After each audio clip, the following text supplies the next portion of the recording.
Today is our annual Serve Gratefully Sunday. And as someone said to me this week, oh my gosh, I am just so tired and overwhelmed. I don't want to hear about serving gratefully this week. So usually we use this service to lift up the importance of finding ways for each of us as we're able to serve with love and gratitude within the context of our church community. I promise you we're not doing that today. We're going to step back, acknowledge that right now a lot of us are feeling pretty worn, and consider how we can serve other people in simple and human ways in the context of our everyday, ordinary life. At times like this, it's important to remember when we're feeling powerless or overwhelmed or frozen in our ability to impact what is happening around us, that no matter how overwhelming that outer world feels, we can still make a choice. And that is the personal choice to be kind. We need to remember that one act of kindness or caring can impact somebody's life profoundly without even knowing it. A small random act of kindness can change a life. And I am going to suggest that each one of us here today, through a random, simple act of kindness that you don't even remember you offered, you impacted, you changed someone's life. That's why I love the series on NPR called My Unsung Hero. My Unsung Hero. Has anybody heard that? It's usually on Hidden Brain, a couple of you. It's great. Each speaker is asked to take 3 minutes to share one moment when one person did something kind that impacted them in a meaningful way. It could be a small thing or a life-changing thing, but it was an act of kindness that mattered. Today, instead of a sermon, we're going to have 4 members of the congregation share about their unsung heroes. For our 5-year wedding anniversary, my then husband convinced me to travel back to Ireland, where we had gotten married, bringing our 13-month-old with us. I was a little anxious about this, but my husband was there with reassurances. People travel with their kids all the time, he said. He'll probably sleep most of the way, he said. He'll be fine as long as you keep nursing him, he said. Well, I was still nervous, but I got on board.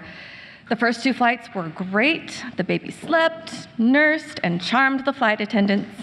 I started relaxing, and then the final 8-plus-hour flight began. He went from perfect travel baby to fussy nightmare baby in less than an hour. No one was outright rude, but there were audible groans and pillows placed desperately over heads. The flight was, of course, an overnight flight. I was tired, embarrassed, and frustrated that I couldn't soothe my little guy. That's when I got the note that changed my life. It was from a passenger several rows back. She explained that she was a pediatric nurse and had been away at a conference for a few days. She was really missing her kids and offered to take charge of mine so I could rest. When I tell you I practically threw my son to the back of the cabin, I jumped on that offer and spent a blissful hour resting. This woman's small offer of assistance gave me the energy to get through the rest of the flight, though I announced upon landing that we now lived in Ireland and wouldn't set foot on another plane until my son was several years older or we got a private jet. Sending up much gratitude to my unsung heroine.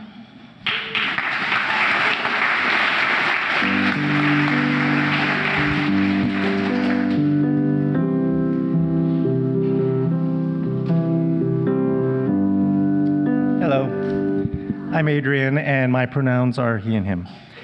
So when I was in preschool, I attended Rowell Elementary School in central Fresno, And one morning, my mom was driving me to school, and I realized I had forgot something pretty important, which was I forgot to bring something to show and tell. And I knew this was going to stress my mom. I told her about it, and she was like, oh, do we have to turn around? I said, I have an idea. I think it'll be okay. And so I went into the class, and show and tell started. The other kids brought up stuff, and then it was my turn, and I didn't have anything. So I got up, and I put out my hand with my palm up, and I presented what I was bringing, which was my imaginary friend, a little pet mouse. And so I told them about my imaginary friend, and to me, it all made sense to me that I could have brought that, so I told the story of it. And at the end, the kids were really into what I was talking about, so they had questions. They were raising their hands, and they were like, where did he come from? And I was like, well, the doctor, when I was born, took a step back and stepped on a mouse, and he died, so now he's with me. And it went on like this for a while. And so I asked the kids in the class with me if they wanted to come up and pet him.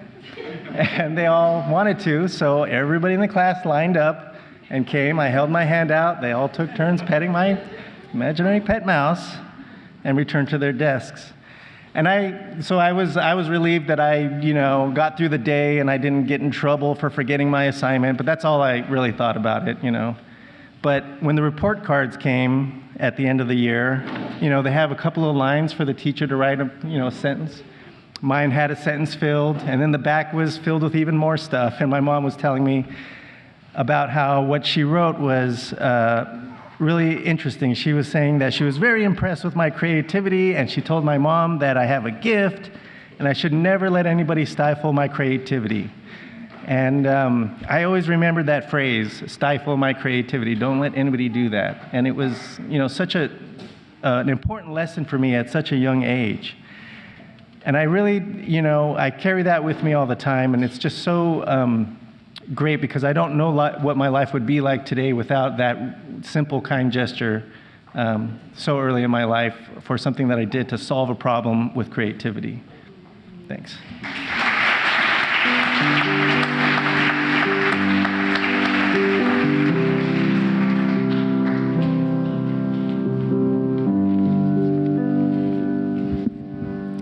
Hi, everyone. My name's Tina.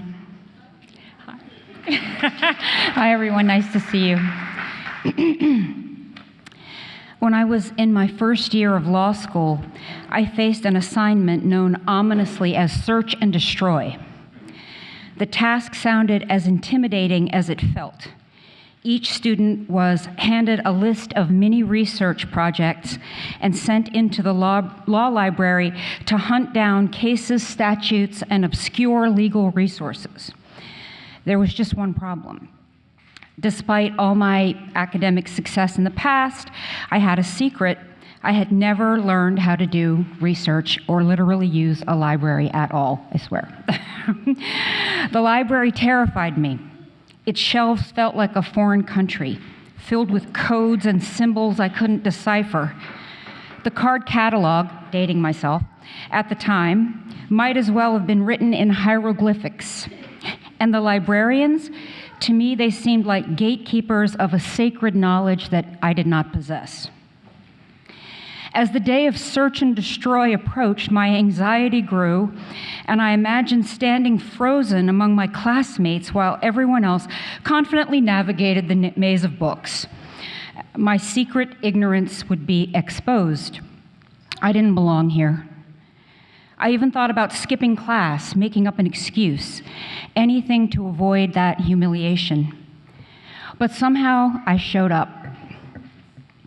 When the professor handed out the assignment, I could feel my hands trembling, and I looked down at the list of research questions and felt a panic in my chest. My mind went blank. My body stiffened. I drifted toward a corner of the library, hoping to disappear. And then I felt a gentle tap on my shoulder, and a quiet voice said, "I can help you find what you're looking for." She said, "I used to work in a library. It's going to be okay. Follow me." Her name was Melissa. Without drawing attention, she guided me through the stacks, literally holding my hand. explaining how to read the catalog, how to locate the books, how to think like a researcher. Step by step, she translated the foreign language of the library into something I could understand. By the end of that day, something shifted in me. I had learned how to find what I was looking for, not just in the library, but within myself. I realized I did belong in law school, and I wasn't an imposter. Because of Melissa's quiet kindness, I came to see the library not as a place of fear, but as a sanctuary of discovery. And that day changed my life. Melissa may never know it, but her simple act of compassion altered the course of my life. Wherever you are, Melissa, thank you.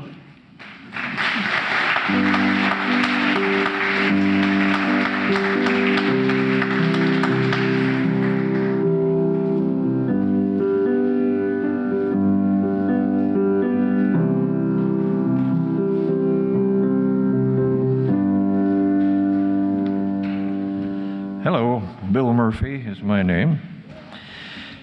It was a chance meeting that brought my old friend Mike Gately and I together. I was in my early 20s and I had no idea what I was going to do with my life. I had completed all but 2.5 credit hours in constitutional law after 3.5 years of education at St. Martin's College in Olympia, Washington. Then I ran out of money. After a couple of interesting jobs, I once built escape hatches for the B-52 and Boeing airplane in Seattle. It was a 1-year training program, and I was laid off when the year ended. My life was in the dumps. I still didn't know what I wanted to do. Finally, facing the draft, I tried to join the Marine Corps, but I was 15 pounds under the minimum weight. So I joined the Army and was sent to Fort Ord near Monterey for boot camp, and that was quite an experience. The second 8 weeks was spent in training to be an Army administrator. While interviewing Army recruits to see what schools they might attend according to their test scores, I discovered there was a 6th Army chorus at Fort Ord. I auditioned and passed and wrangled my way into getting a transfer, making my captain angry enough to threaten me with orders for Korea as soon as he could put me on the list. Well, after 6 months of singing in the Monterey area, not bad duty, my orders came and I was sent on an 18-day tour of the Pacific on a troop ship, stopping in Yokohama, Japan, ending in South Korea. But let's back up a minute. Out in the middle of the Pacific, I was out on deck having a smoke when another soldier joined me. Our conversation led to our mutual education experiences. We both went to Catholic colleges. I told him about our Saturday night curfew.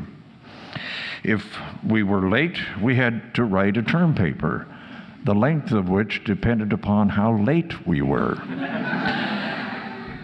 My roommate and I were quick typists and made pretty good beer money writing punishment papers for truants. Once we had a subject, we would start at the beginning, and I would start in the middle, and then we'd sort of blend the two together. Well, when Mike heard that story, his eyes lit up. He told me he'd been to the Army Information School and was assigned to publish a weekly newspaper at the same missile command where I was going to be company clerk at the headquarters company. He asked me if I'd like to join him on the paper if he could swing it with the colonel. I didn't take a lot of thinking to arrive at the idea that could be kind of fun and interesting, writing, especially in the Army. We both were awarded the Army Commendation Medal for our work on that paper.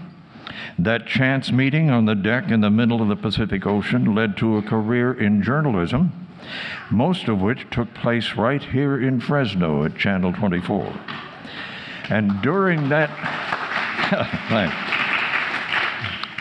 tour of duty in Korea, I also met my lovely wife of almost 63 years. How lucky I was for that. But that's another story.